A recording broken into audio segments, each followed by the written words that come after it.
अस्सलामुअलैकुम। बोल news headquarters में आपको खुशामदीद कहेंगे। मैं हूं आपके साथ सहरेश जुहेब। मैं हूं अरबाब जहांगीर और मैं हूं आमना अकरम। हेडलाइंस आपने जानी, बुलेटिन में बात होगी। फॉरेन फंडिंग पर इमरान खान का मौक़िफ़। ज़िमनी इलेक्शन में किसका क्या किरदार। पंजाब असेंबली में इंतखाब या हंगामा। कितने अरकान डी नोटिफाई हो गए। जुडिशल कमीशन इजलास में क्या हुआ। मईशत बचाने आर्मी चीफ को आना पड़ा। भारतीय सिफारतकार की क्यों तलबी। और दौलत मुश्तरका खेलों का मेला।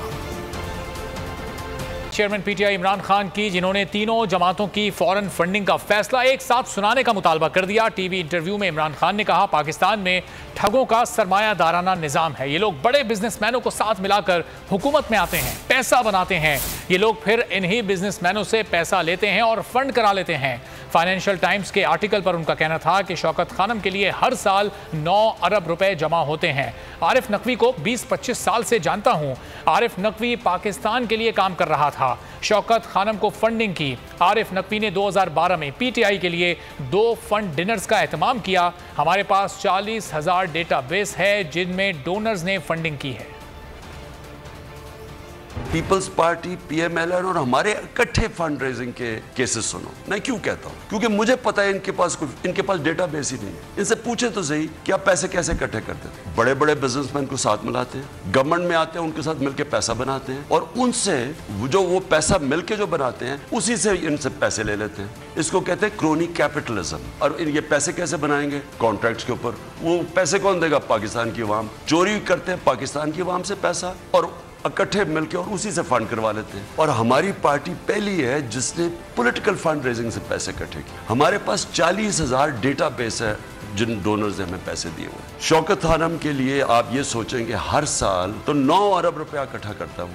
30 साल से पैसे इकट्ठे कर रहा हूँ और सारा मनी ट्रेल यानी बैंकिंग चैनल के थ्रू आए हैं। हमारी डिस्क्लोज्ड है ऑडिट अकाउंट से। और आरिफ नकवी के ऊपर ये 2012 के हैं। आरिफ नकवी के ऊपर कोई ऐसा केस नहीं था तब। आरिफ नकवी एक पाकिस्तान का वो समझे कि वो टैलेंट था फाइनेंशियल वर्ल्ड के अंदर, जो जितना वो ऊपर जाता रहता उसने हमें फ़ायदा पहुंचाना और ये बढ़ता गया और ये फिर वेंचर कैपिटल पे निकल गया। ये इससे बहुत फ़ायदा करवाना था और करवा रहा था पाकिस्तानियों। तो मैं बात कर रहा हूँ 2012 की, तो तब तो आरिफ बल्कि सारा ब्राइट स्टार था पाकिस्तान का। इमरान खान को वो समझते ना इसके ऊपर करेंगे तो इनकी पार्टीज को तो जेलों में डाल देना चाहिए जो इनकी चीज़ें निकलेंगी। एक जगह पार्टी को नवाज शरीफ ने मनी लॉन्ड्रिंग के लिए इस्तेमाल किया, बाहर से पैसा भिजवाया और फिर अपनी जेब में डाली। अभी पीपल्स पार्टी की आपको पता चलेगा कि इन्होंने अमेरिका में जो इन्होंने इरेगुलरिटीज किए, मेरे ख्याल में कोई गालब्रेथ या कोई पार्टी फंड से, एम्बेसी के फंड से पैसे, ये सारी चीजें सामने आनी चाहिए।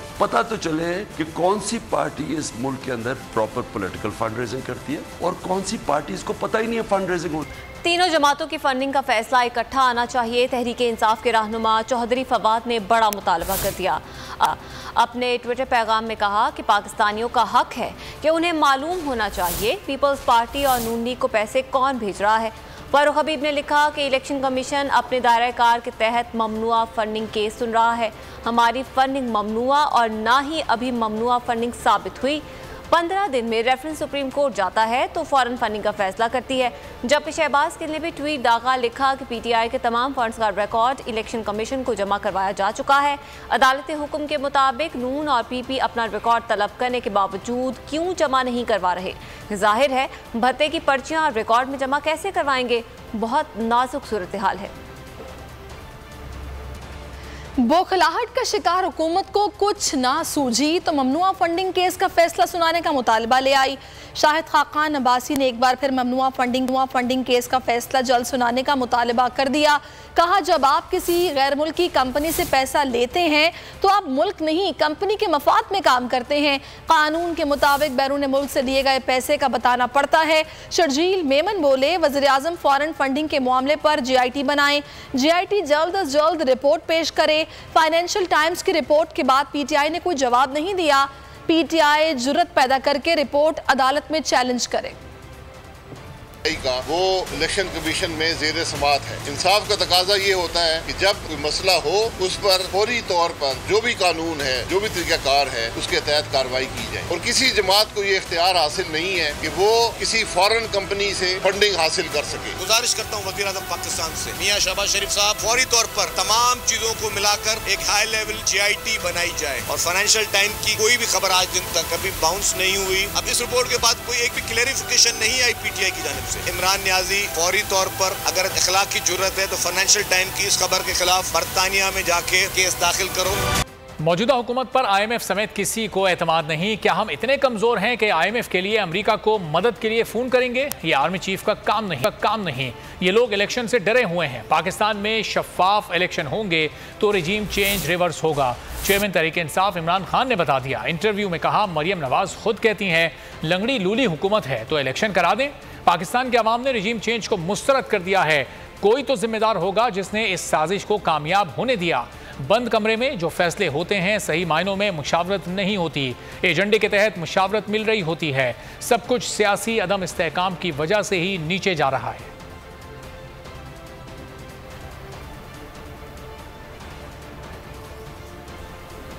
कॉन्फिडेंस है ना, आर्मी चीफ ने वो जिम्मेदारी ली कि हाँ मैं अब बात करता हूं क्योंकि मैं ये अस्यूम कर सकता हूं। असल में पाकिस्तान की अवाम ने ये जो रिजीम चेंज था इसको रिवर्स किया। पाकिस्तान की अवाम ने निकल के, इतने ज़्यादा लोग निकला है कि धांधली के बावजूद ये हार गए। जब एक मुल्क में साफ और शफाफ इलेक्शंस होंगे, और इसलिए ये सारे डरे हुए इलेक्शन से, क्योंकि वो नवाज शरीफ तो बाहर बैठा बड़ी देर का कह रहा था और उसकी बेटी की जी इलेक्शन करवाओ। अब वो डरे हुए सारे इलेक्शन से। वो कहती है इनकी प्रेसिडेंट मरियम के जी लंगड़ी लूली हुकूमत है, तो लंगड़ी लूली तो इलेक्शन करवा दो। मैं तो पहले दिन से कह रहा था, जिस तरह मैंने कहा जब इन्होंने साजिश की तो मैंने तो इलेक्शंस कॉल कर दिए थे। तो क्यों डरे हुए हैं ये इलेक्शन से? सिर्फ एक रास्ता इसमें से निकलने का, और वो है इलेक्शंस नहीं, साफ और शफाफ इलेक्शन। वो इलेक्शन नहीं जो इन्होंने अभी पंजाब के बाई इलेक्शन में जिस तरह की धांधली की है। मुल्क में साफ और शफाफ इलेक्शन करवाएं, लोगों को ट्रस्ट करें। जो भी गवर्नमेंट आएगी वो फिर स्टेबल हो जाएगी। लोग समझेंगे 5 साल के लिए गवर्नमेंट आ गई है, फिर उसके बाद वो स्टेबिलिटी आनी शुरू हो जाएगी। ये जो बंद कमरे में फैसले होते हैं ना, क्योंकि सही माने में मुशावरत होती नहीं है। वो कौन सी इंफॉर्मेशन मिलती है, उसमें क्या सच्चाई होती है, क्या हकीकत होती है, किधर कोई एजेंडा के तहत इंफॉर्मेशन मिल रही है। जब आपके फैसले डिबेट नहीं होते सही फोरम्स पे तो गलत फैसले होते हैं, और गलत फैसले की कीमत अदा करती है कौम।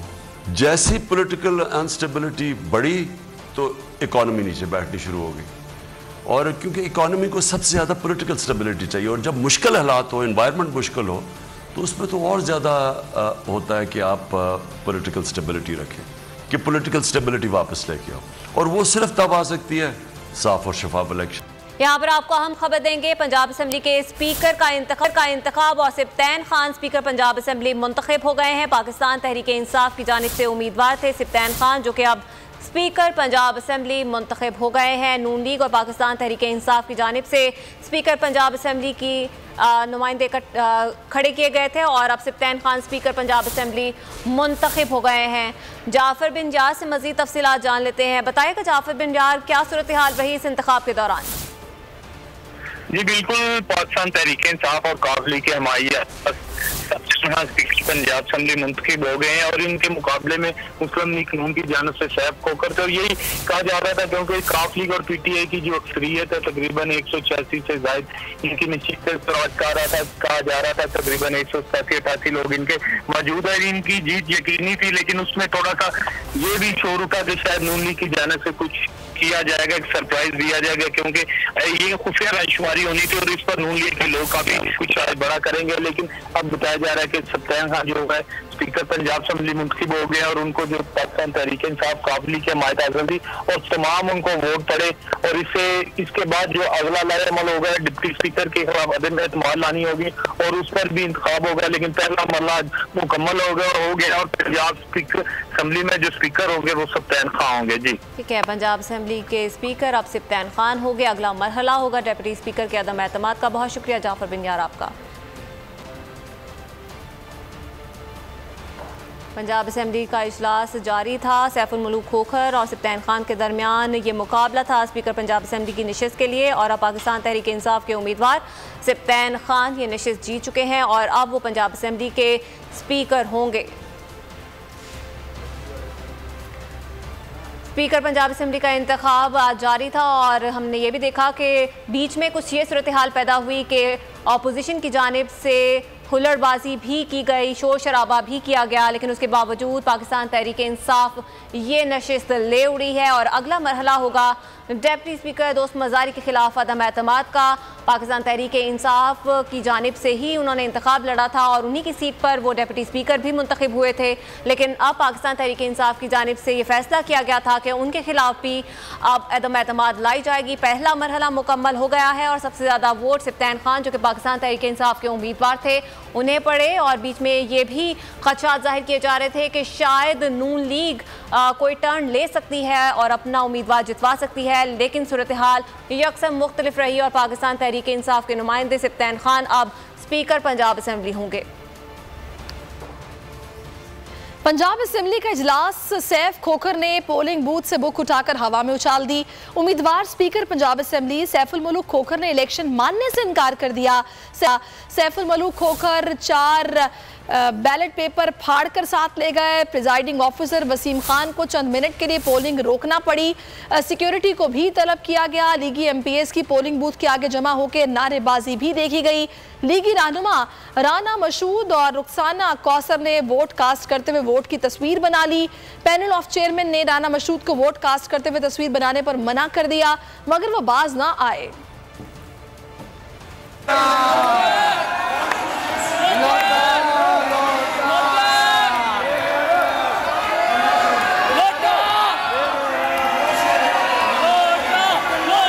नून लीग के अता तारड़ का स्पीकर के इलेक्शन के दौरान 4 बैलेट पेपर गायब होने का वावेला। मीडिया से गुफ्तगू में नाकामी छुपाने के लिए वजीर आला परवेज इलाही पर धांधली का इल्जाम धर दिया।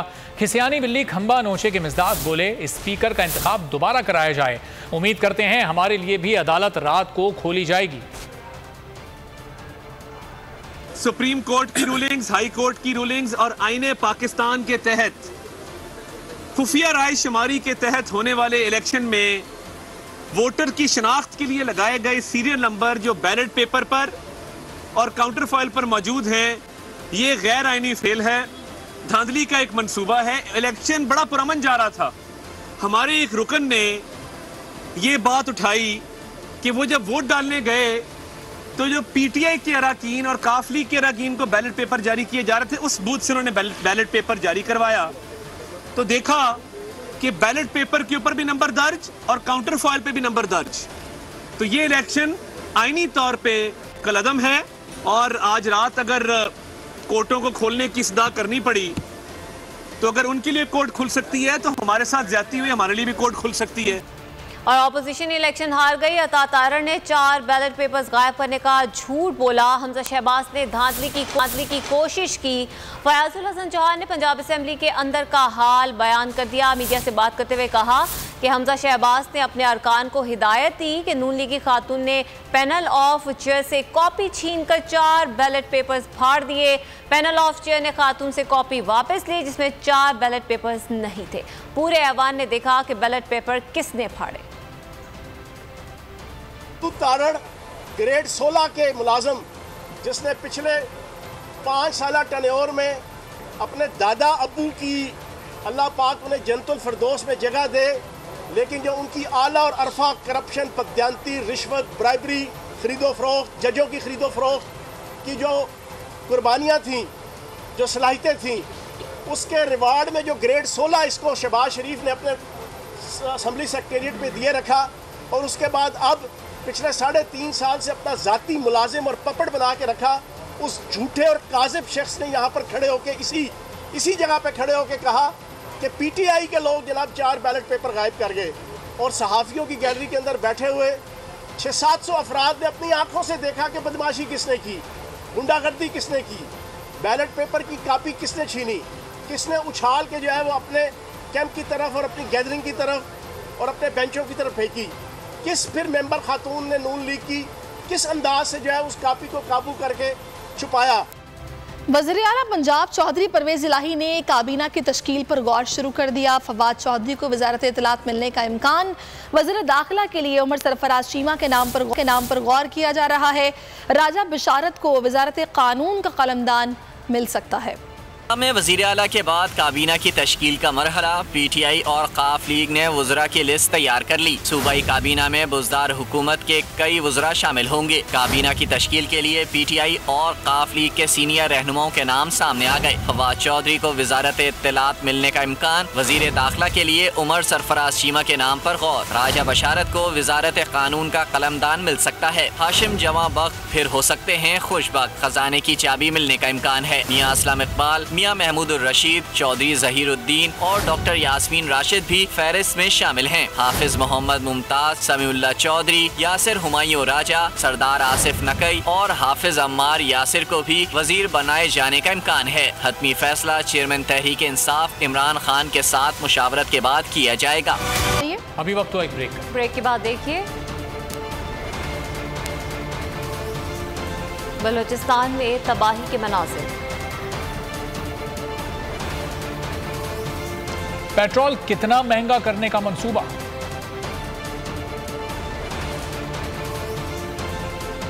और कराची वाले क्या करें। Full news headquarter. सब्सक्राइब करें और बेल दबाएं ताकि कोई खबर रह न जाए।